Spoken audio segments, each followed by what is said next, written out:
बदनापूर तहसीलदारांच्या भूमिकेवर प्रश्नचिन्ह. अवैध वाळू वाहतुकीचा जप्त ट्रॅक्टर सोडल्याची चर्चा.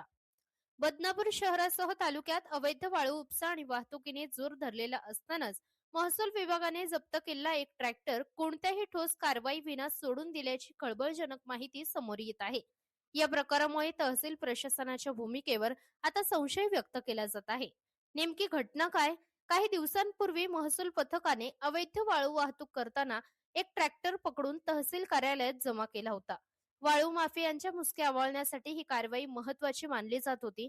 मात्र कोणतीही कायदेशीर दंडात्मक प्रक्रिया पूर्ण झाली की नाही हे स्पष्ट होण्यापूर्वीच सदर ट्रॅक्टर सोडून देण्यात आल्याची चर्चा परिसरात रंगली आहे.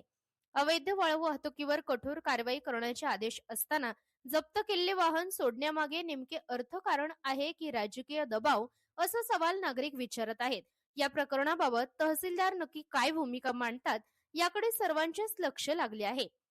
महाराष्ट्र लोक न्यूज साठी प्रतिनिधी शंकर चेडे, बदनापूर.